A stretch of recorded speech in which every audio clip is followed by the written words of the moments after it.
here in Deadwood. Oh wait, hold on, Deadwood. We are here in Deadwood, South Dakota, and we are about to watch a live reenactment of Wild Bill's assassination, and we are at Saloon number 10. In Deadwood, South Dakota, number 10, and we are about to see a reenactment, a live reenactment of the assassination of Wild Bill. Well, howdy, folks. Howdy. Well, that was pretty good, but you know what? I'm going to make y'all do it one more time because, well, I see a whole lot of heads out here. Where there's a whole lot of heads, there aren't twice that many vocal cords. So let's see if we can do that again and rattle the rafters. I said howdy, folks. Howdy. Well, that's much better. Well, I'm Wild Bill, and welcome to Deadwood, and welcome to the number 10 Saloon. And by the way, I have y'all know you're sitting in the only museum in the world with a bar. That's right.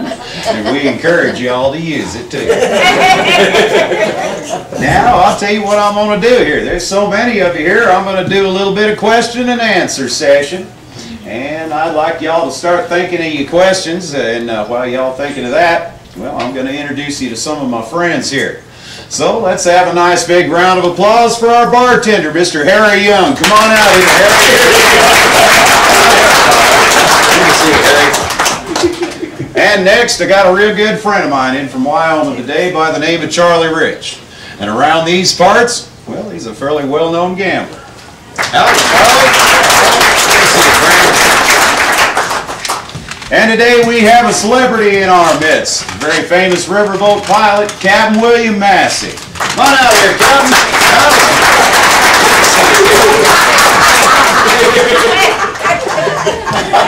And last but certainly not least, we got the owner of the number 10 Saloon in the house today, and that would be Mr. Carl Mann. Howdy, Carl.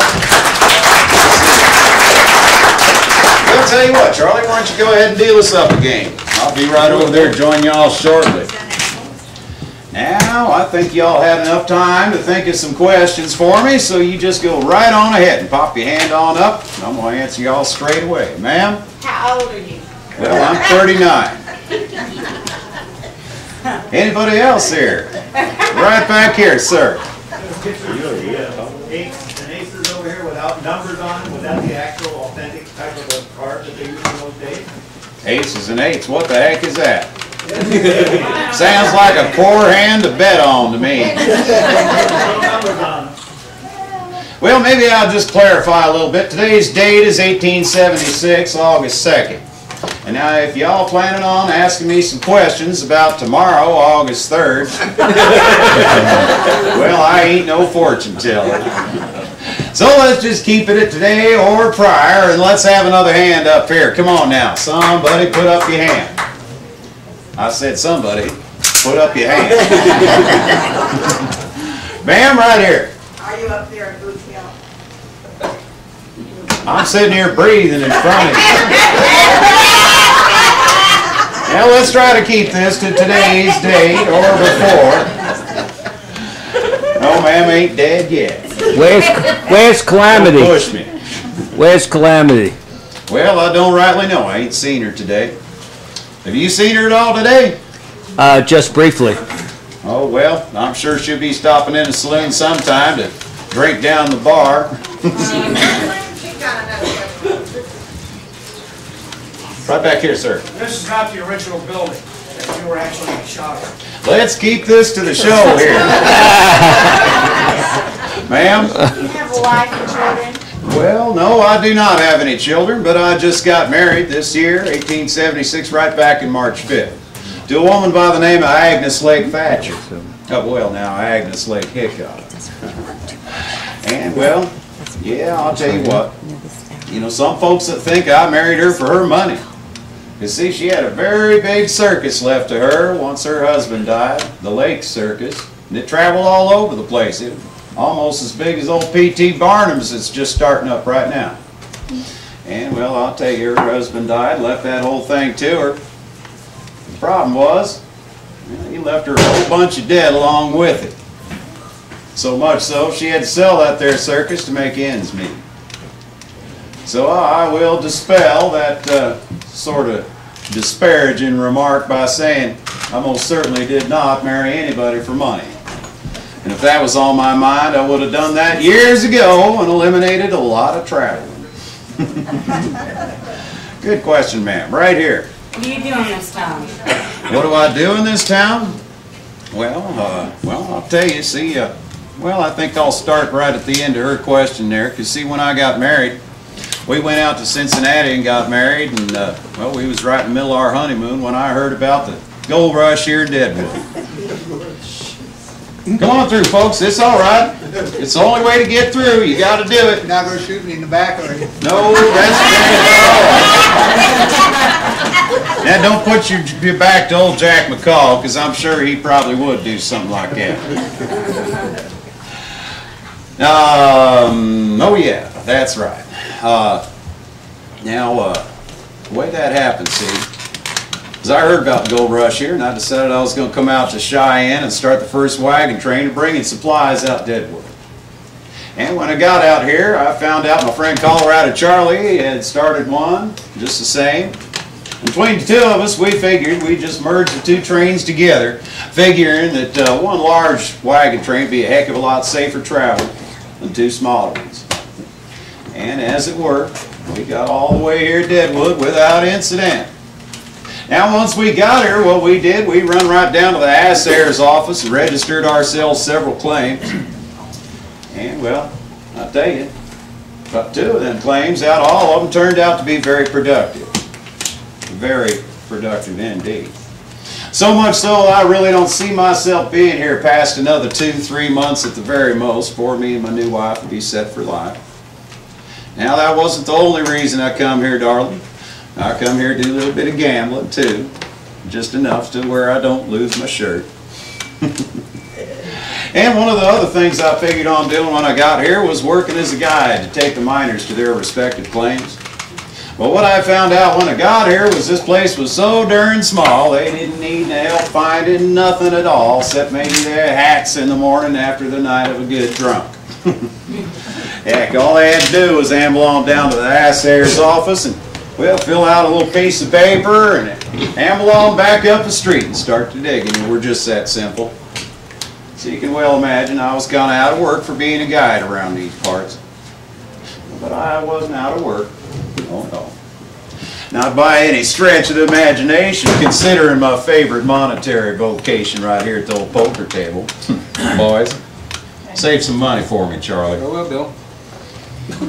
Well, good question, darling. Anybody else got a question? Sir? What type of hazards did you have coming up from Cheyenne up to here? Well, done it all. Got here without You know, incident, what type absolutely. of hazards would you kind of perspective coming up here? Well, now you got things like cliffs to make it down, and just coming down here into Deadwood was one of the hardest things, bringing supplies. Now when we come up here with a mule train, we just come right through down there at the box canyon at the end. You got any trouble with the Sioux coming up?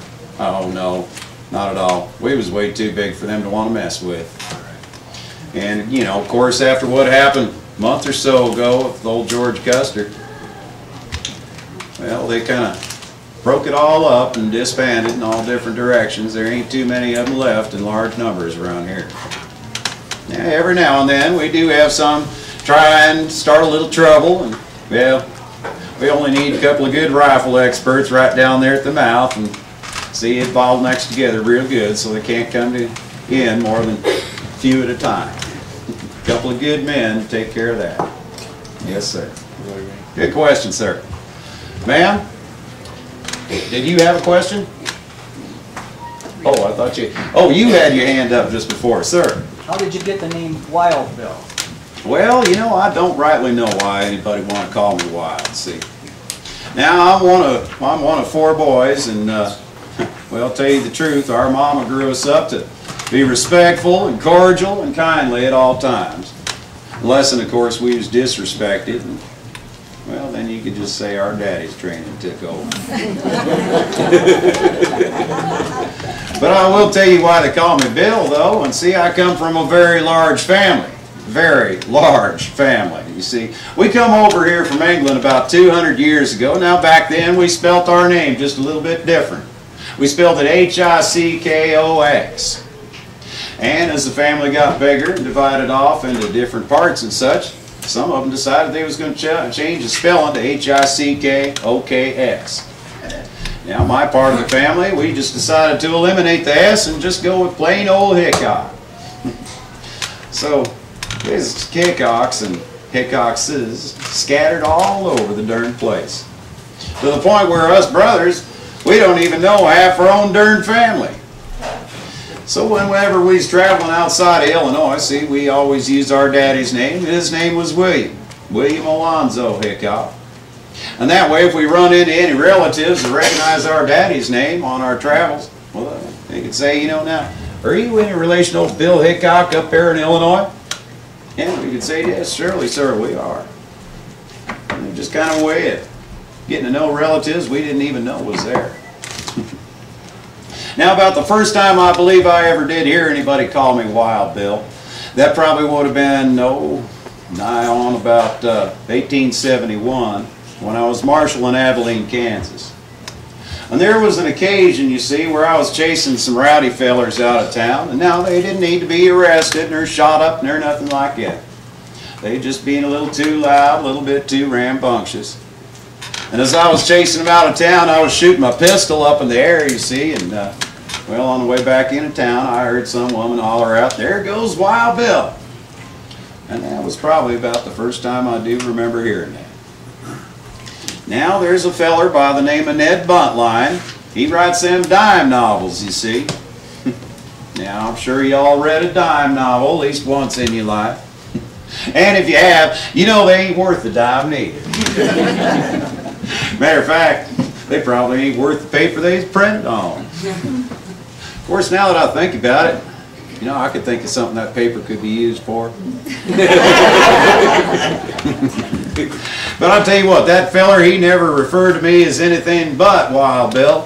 And I swear it was 3 or 4 stories later, somebody must have told him my last name because he started referring to me as Wild Bill Hickok. Now, I'll tell you, that feller's about as close to a black liar as you were ever going to have. Because he's about the only feller I ever seen that could take that much little bitty information and turn it into that much story. To the point where you wouldn't even recognize yourself reading about yourself.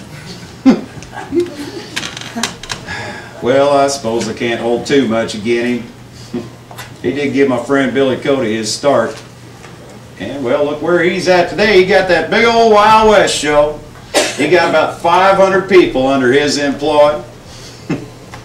And, you know, I just heard they're going to travel across the Atlantic to go play in England, play for the Queen, of all things. Well, she better be careful, old Billy, silver-tongued devil. Yeah, that old Ned Buntline, now don't none of you ever pay him no heed. Because I tell you, there ain't nothing ever true about them darn dime novels. Matter of fact, I found that out when I met old Kit Carson himself. And, well, I found his own stories and experiences a heck of a lot more interested in them darn novels. You know, there's another feller out there by the name of Colonel George Nichols. Writes for Harper's Monthly.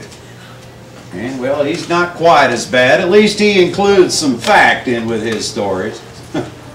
But he still said I killed 10 men at Rock Creek Station. And there ain't nothing true about that. I'll tell you what really happened, though. What really happened, you see, I was healing up for a bear attack when I was driving freight wagon for a company by the name of Russell Majors in Waddell. Now, y'all know who they are, believe it or not, because later on they changed their name to the Overland Stage Company. Now, y'all heard of Overland Stage, haven't you? Well, haven't you? Yeah, you bet you have. In fact, I bet about half of you here took an Overland Stagecoach to get here at old Deadwood, now didn't you? Yeah. Well, okay, how about the Chevrolet stage? Anyway, so I was healing up from that. They put me at this nice, quiet little way station out in the middle of Jefferson County by the name of Rock Creek Station. And while I was there, I found out that the land the station sat on, well, it was owned and leased to them by a feller by the name of Dave McCandles, who was receiving a month-to-month sum of money. And one day, I suppose he just decided that weren't enough for him, and he wanted it all cash on the barrelhead, so he come by the station, just a hollering and screaming, he wanted all his money. And our boss, old Horace Wellman, he went out front and Tried to talk some sense into him, telling him that we don't carry money like that around on the premises, and well, they got pretty angrified over that and threatened to take the Pony Express horses. Of course, Horace told him if he did that, he'd just be hung for it. And well, Dave took off. Problem where he come back a couple of days later with two of his friends, you see. And well, one thing led to another, and things went to hardship again, and old Dave started threatening all our lives. And he was hollering at me to come out, saying, "Hickok, you come on out here, and I'm going to drag you out." I said, "Oh, Dave, you do that, you're going to be one less son of a gun." And well, old Dave did try that.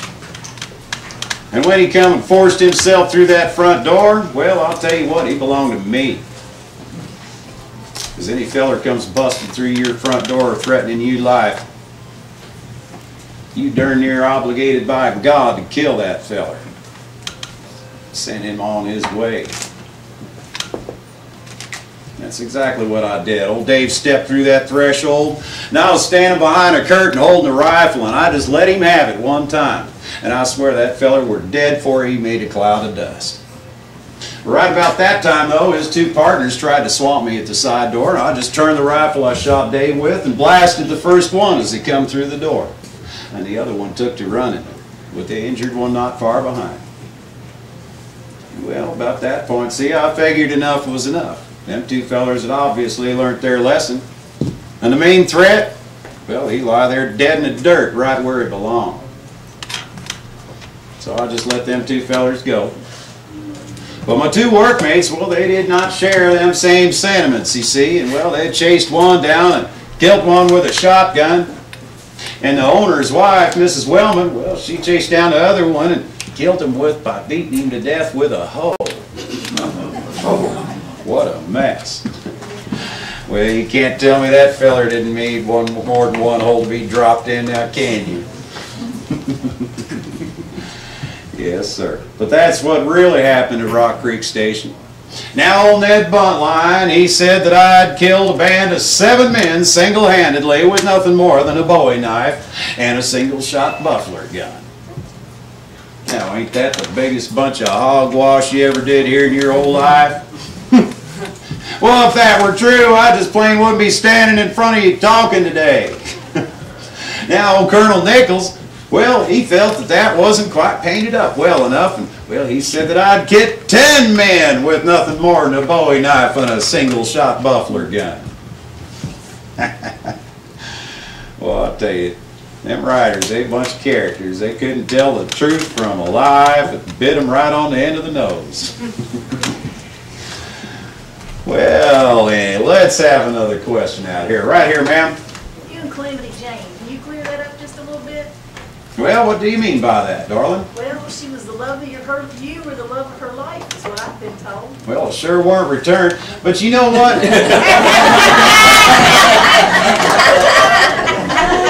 I'll tell you what. That's a good question. I'm going to use this opportunity to dispel certain disparaging rumors. See, I've had people ask me if we was secretly married. I've had people ask me if we didn't have a secret child together, and I've had people ask me if we were just simply sweet on each other. Well, I'd just like to ask you all this. You ever seen a picture of that woman? I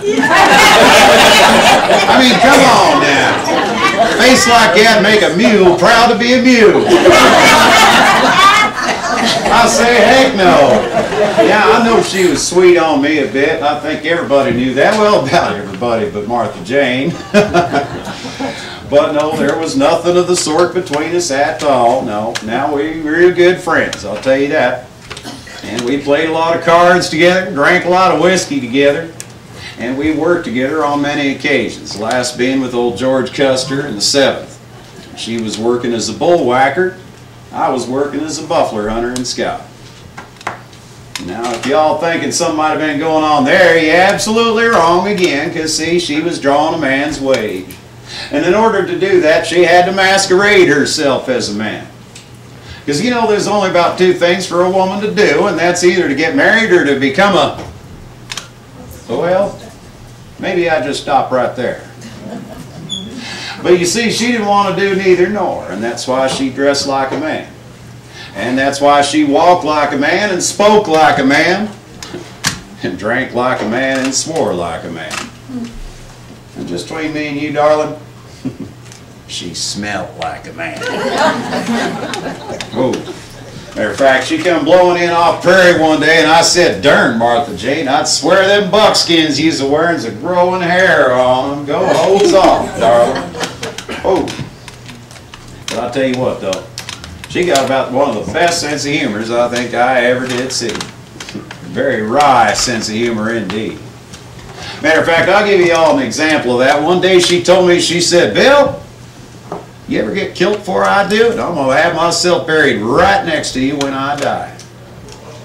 And I said, "Darn you, Martha Jane, don't you do such things. Folks get the wrong idea about something like that."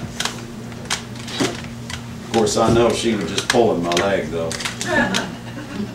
What y'all laughing about? Now break it up over there. Let's have another question. Sir? How much is a bottle of whiskey today? Well, about 10 cents. 15 if you get the good stuff. Hey, bartender, you want to set us up here? I'm not quite sure you can step over our timeline here. You can try that with the bartender up there and see if that works.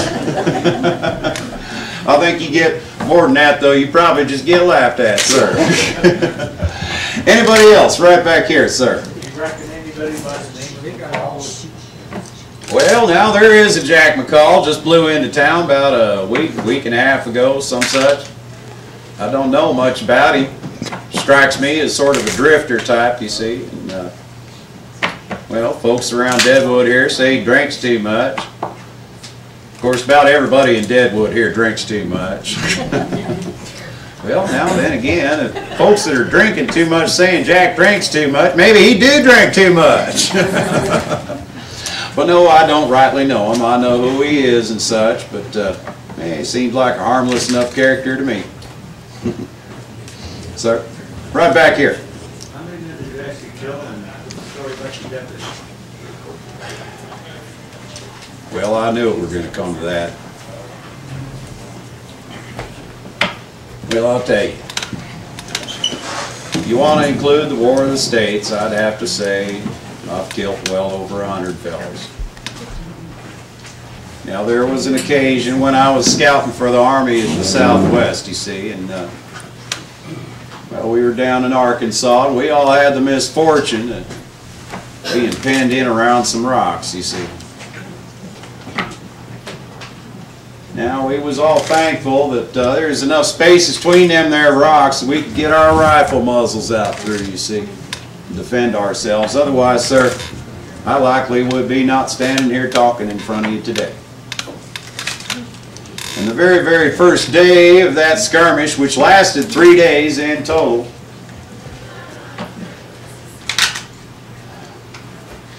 I counted 39 fellers I'd killed.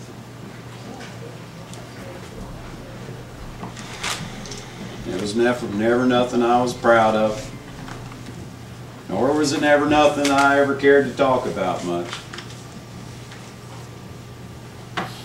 Because I'll tell you this, when you kill a feller, you don't just kill him. You take away from him every single thing he has ever had. And you take away every single thing he's ever going to have. And it ain't nothing to talk about lightly.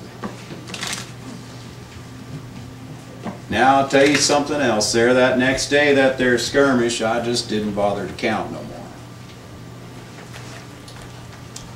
See, I just kind of figured there's some bits of information a feller just better off not knowing about. Now I have you know something else too, sir. Before that there damn war, I never imbibed in no liquor, nor did I ever play no gambling games. Now, I suppose I do both now. You can just call that a diversion from evil thoughts. Sir, thank you. What was the second part of that question now, sir? Well, that was a very unfortunate accident indeed, sir. And that happened when I was marshal in Abilene, about right in the middle of '71. My deputy's name was Mike Williams. And there was a feller by the name of Phil Coe who owned a saloon over on Texas Street. And out in front of that there saloon, he had a big old sign, and it was real big. It was as big as that one on the wall right there with the big old red Bronco on it. And it was a very lewd and lascivious sign, to say the least. Now, I won't get into details on it, but I will tell you this. It was a carved depiction of a, let's just say, a very male bull. A very, very male bull. And it were painted in bright colors, and you can see this darn thing from each end of the street all the way up and down. To the point where the ladies, when they walked down the street, they were so embarrassed they walked down the other side of the street and shielded their faces from it as they walked. And well, the town council took them no time at all before they kind of figured on passing an ordinance against such thing in public. Now, they didn't care what old Phil had up on the inside of his saloon, they just didn't want it on the outside. And they sent me down to take care of that, and I talked to Phil, telling him to take that sign down. Then an ordinance passed against it. Very reluctantly, indeed, he agreed to do so. Now, a couple of days later, I'd heard from the council that he had, in fact, not taken down that sign, but what he had done was he had merely whitewashed over it. Now, the darn thing was carved in bas relief, you see. So it didn't make any difference what color he painted it. You could still see every detail of it all the way up and down the whole street. And just before I went down there, see, about that time I was figuring, you see, old Phil being a Texan, he knew I was a Union man. He also knew I was a spy during the war for the Union. And well, I just kind of figured maybe he had something rotten planned for me. So I told my deputy, Mike Williams, I said, Mike, I don't want you mixing in this. I'll have a feeling old Phil, he's got something rotten afoot for us. I just want you to wait here in the office. Now, as it were, Mike's wife was extremely ill, you see, and Mike was supposed to be out on the morning stage to go be with her. And I wanted him to make it to be with her, and that's why I confined him to the office that day, and he agreed to do it. Well, when I went down there to talk to Phil, the first thing I noticed was a bunch of these old Texans all grouping around me in a big circle, about 15 to 20 of them. And Phil was right there.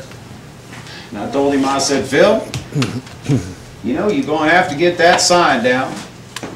I know you dumb, but you ain't that dumb, and that sign's got to come down. You can't leave it up there no more. I want it down by the end of today. And he answered me, you see, by pulling his pea shooter out and capping off 2 shots at me. One comes so close to me, come right through my knees and pierced the tail of my coat. Of course, that made me a little bit nervous, thinking if that was much higher, etc. And I answered his 2 shots by pulling out both my pistols, and I let him have it twice. And old Phil dropped right down dead. And right about then, I heard some feller running up behind me, and I spun right around, and I let him have it right in the head. And I'll tell you what, when I looked, I could not believe what I saw. And that was my deputy, Mike Williams, laying there dead in the dirt with 2 holes in his head. And I suppose that changed my whole thinking about being a lawman. And I resigned my commission as U.S. Marshal, and I never went back to law dogging, never again. Now, as it were, Mike's wife died about 2 weeks later, and we had all elected that we would not tell her what had happened to Mike. And I suppose we just kind of figured just might be a pleasant surprise for her. Have her husband greet her when she come home. And that, sir, is what happened with my deputy in Abilene. Ma'am? How did your ex-wife die? my ex-wife. I've never been married before, though I'm one I'm married to. First time I've ever been married. And by the way, I am looking forward to getting back to Cincinnati, start up my honeymoon again. I'm from a very large family, you see, and I would like to have my own very large family.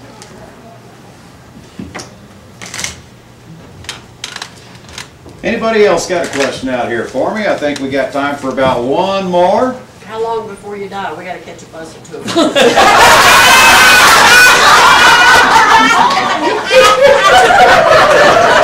And don't you just love it when folks try to cut time off your life? Well, I'll tell you what. If we got no more questions, I'll tell you what I'm going to do. And just bear with just a minute here. Now I'm going to start y'all a little presentation on one of them there newfangled recording machines. It's going to tell you all about the origins of Deadwood and the way we do things here at the number 10 Saloon. Now I'm going to start that for you right short like, but I'd just like to tell you all to make yourselves to home, and you feel free to get as many of them there photographs and tintypes as you like, even during the show. Now one more thing, when we get toward the end of this little presentation, it says thank you all for coming and such. Most people think that's the end of the show and they usually stand up and start to walking away. But I tell you, it ain't quite the end, no, because right after that I get up and I address you all for a short spell, and then I got some announcements to make. So I'll just thank you all kindly, just keep your seats, and well, just wait for old Bill to get done at jawing with you up here, and everything be just fine. Now, y'all enjoy our little show, and I'll tell you what, I'm going to be back in just a couple more minutes. So thank you all very much for coming.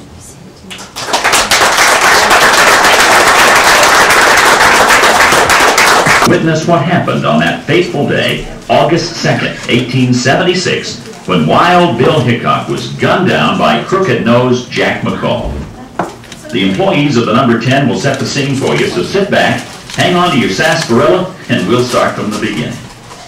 It was during the latter part of August 1875. Frank Bryant and a party of 7 gazed down into a gulch of tangled, broken trees, which from then on was to be known as Deadwood Gulch. They made their way to the bottom and began to pan for gold. Soon the cry of gold echoed up and down the canyon walls.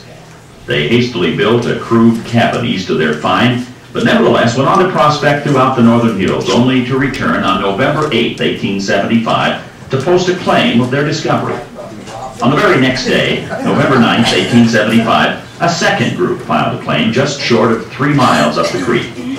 This outlined a stretch that was destined to become known as the richest placer claim area, not only in North America, but the entire Western Hemisphere.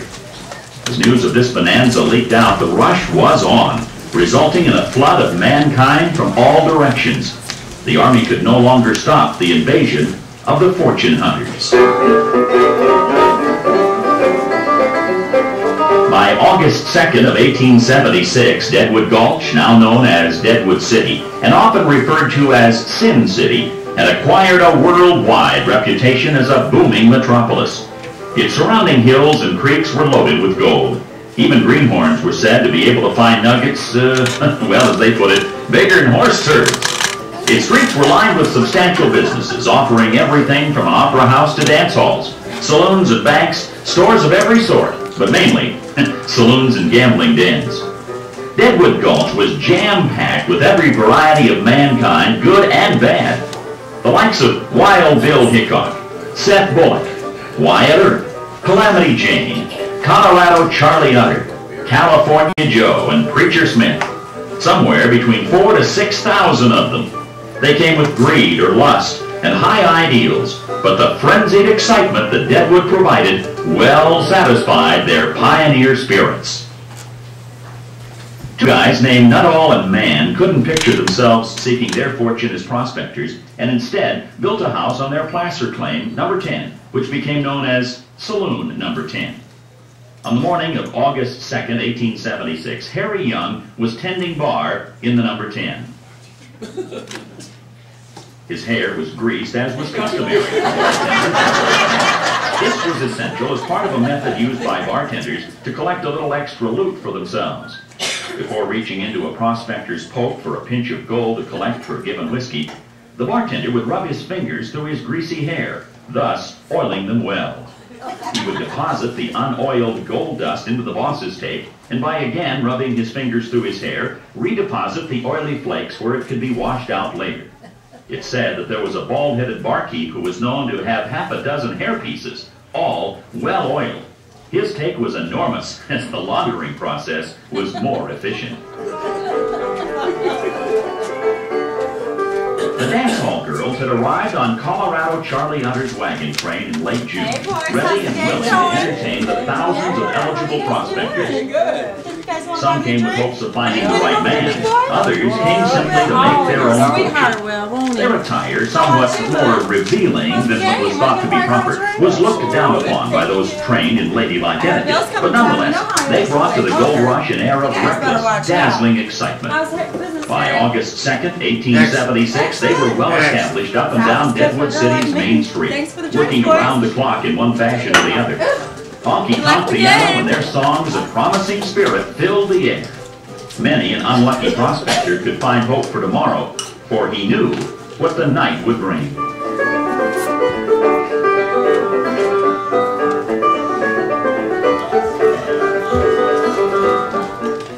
About 3 o'clock in the afternoon, Wild Bill Hickok entered Saloon number 10, seeking a little poker action. Charlie Rich, a gambler from Cheyenne, Carl Mann, owner of Saloon number 10, and Captain Massey, a riverboat captain from Missouri, were engaged in a game of draw poker and were quick to invite Bill to join them. Hey Bill, how about joining us for a couple of hands? Well, you bet I will. Let me get a shot.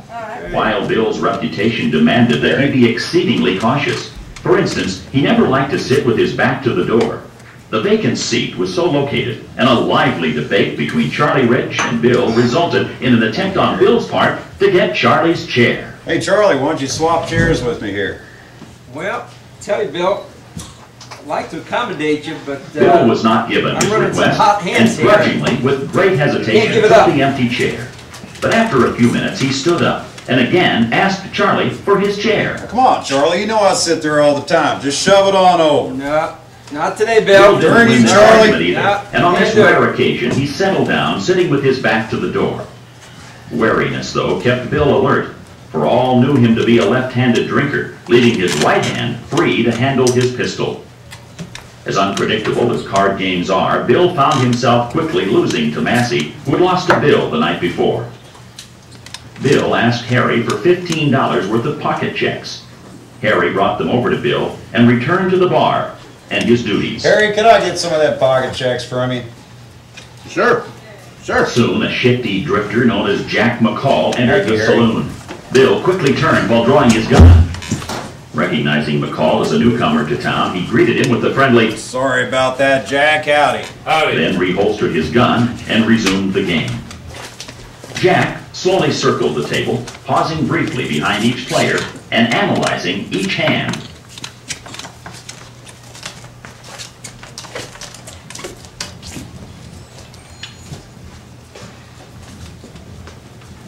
Shot of that whiskey. Wild Bill's attention was on Massey. There was a friendly argument between them, and Wild Bill remarked, "Well, Captain, I'm gonna call you bluff and bet it all again you." Upon returning directly behind Wild Bill, suddenly Jack McCall, the bullet struck Bill in the back of the head. Coming out of his left cheek. Bang, It was discovered soon after the card Bill was holding was aces and ace, forever known as the dead man's hand. All fled the saloon except Carl Mann, who was held at bay by McCall. Jack I think Bill's dead! Gun several times. Kick the bucket! He was found hiding in a building behind a butcher shop. Later on in the day, he was tried in a miner's court.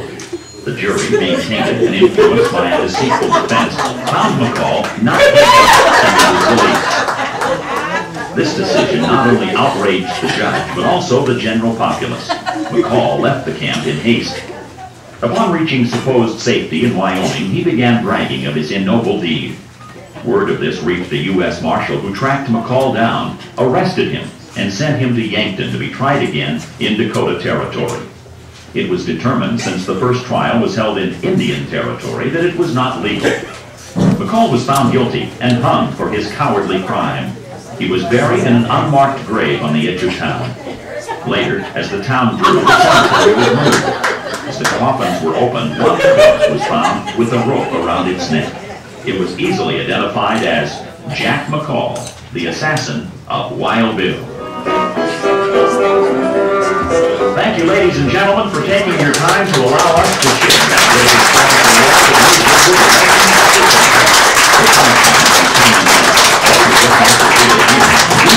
shows every day. 1 p.m., 3 p.m., 5 p.m., and again at 7 p.m. And if perhaps you're looking for a little poker action like Wild Bill, remember, you're in the home of the Wild famous poker game. There's always a game in the number 10. That's right, folks. There's always a game at the number 10. Now I'd like y'all to give a nice big round of applause for all our little cast of players here.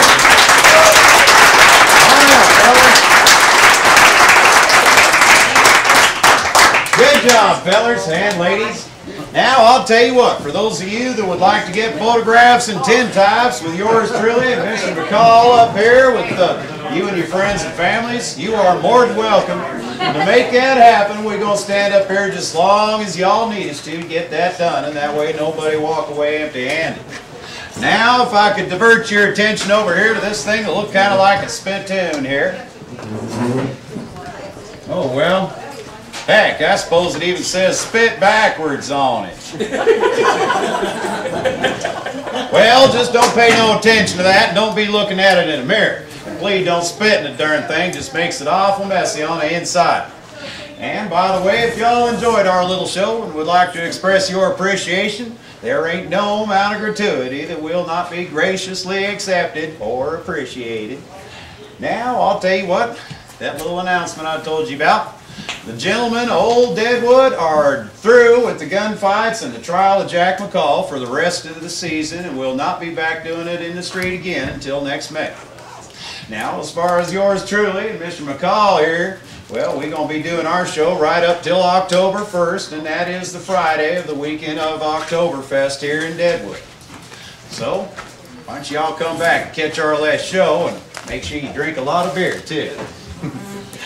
Now, one other thing, if any of you are here to do some gambling, well, we got card room over here, and we got poker and blackjack. And for those of you who do not know how to play the game of blackjack, well, we got play the game of poker. We got something called poker orientation, which would teach you all how to play the game at absolutely no cost to yourself. And don't forget to stop in upstairs at the Deadwood Social Club. That's our little restaurant there. And well, I'll tell you, they got some of the finest food in all the land around here. Yes, sir. Might want to try that before you get on out of town. Now, y'all have a wonderful day. I hope you enjoyed our show and have a great time in Deadwood and have a wonderful time here at the number 10 Saloon. And we'll see you all later. Thank you very much for coming.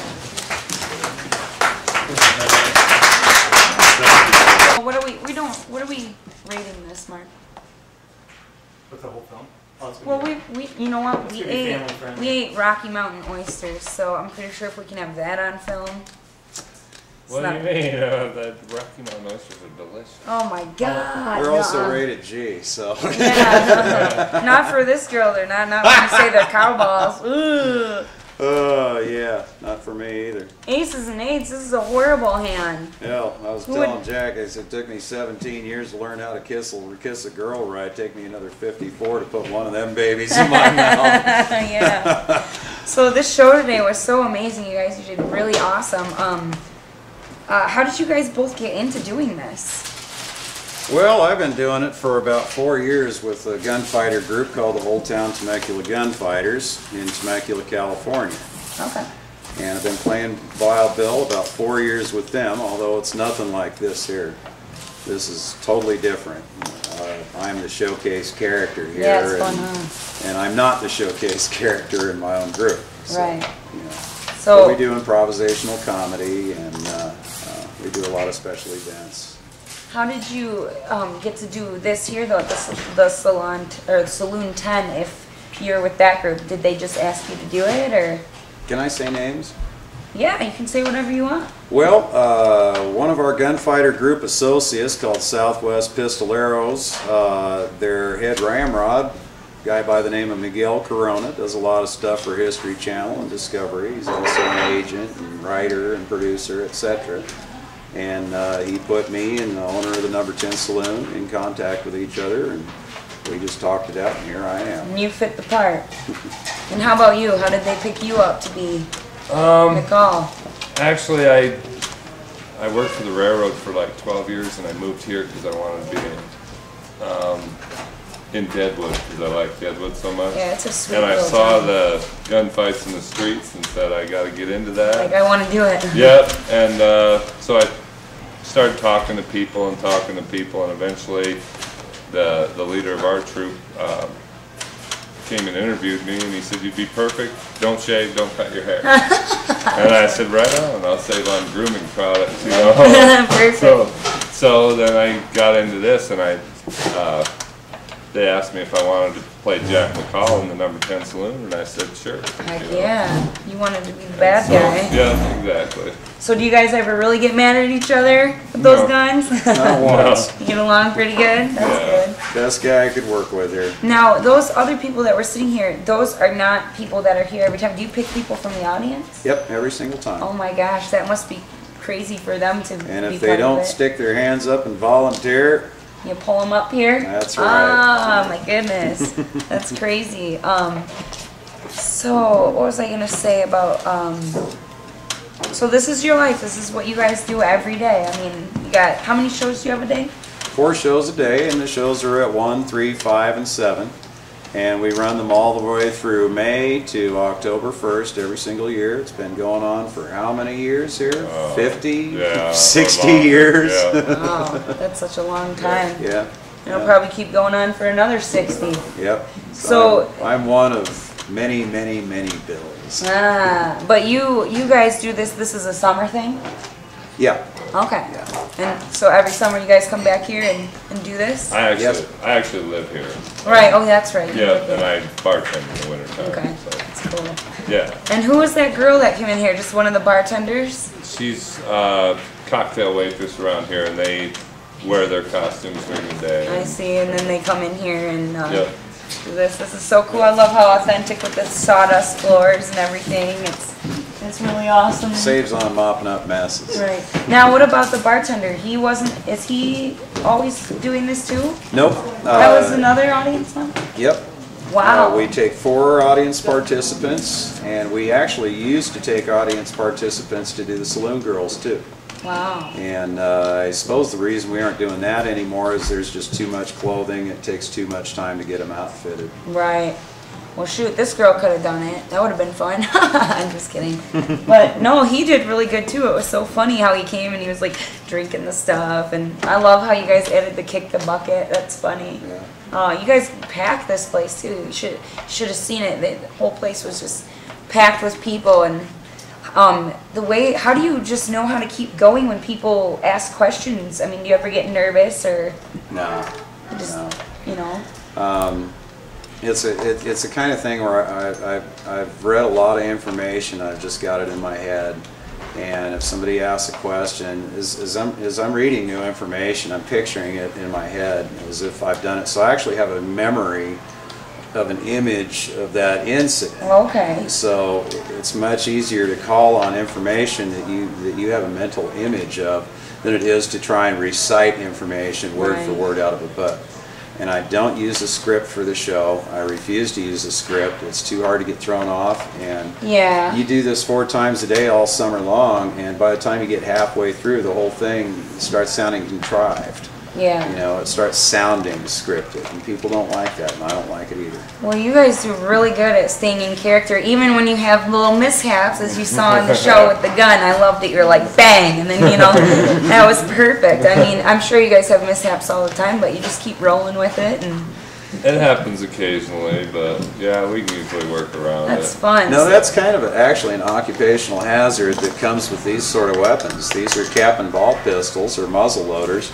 And what that means is that you actually have to pour the powder in each one of the chambers all the way around the whole cylinder. And once you're done with that, then you take a lead ball in and you take the loading lever and press the lead ball into position. Do that 6 times around. And come back over here and put what's called a percussion cap on each one of these nipples all the way around. And make sure they're seated, because if they're not seated proper, it might not go off. Right. And even if they are seated proper, it might not go off. Yeah. And so when we have these little misfires with Jack, these are things that actually happened with these real weapons back then. Wow. So you sometimes they wouldn't fire. And Yeah. then they'd be screwed and then they'd get shot Yes, at. exactly. If your weapon doesn't go off when you pull the trigger, you're going to hit the ground first. Of course, it didn't happen that day back in 1876. Right, no, he really got shot. He got one off, and then he actually did misfire after he shot Wild Bill. But, Wow, for the rest of the crew. Yeah. But Wild Bill went down. Yeah. yes, Wow. he did. And that was the only one of 6 chambers that went off. All the other ones were misfires. Wow, that's amazing. That is crazy. So that just that one chance, it's like playing Russian roulette almost. Yeah. So look at all this authenticity you guys have on the table too. You got the jugs. Where do you guys get your costumes from and stuff? Well, I've had a lot of my stuff made. What I'm wearing today, nothing is custom tailored.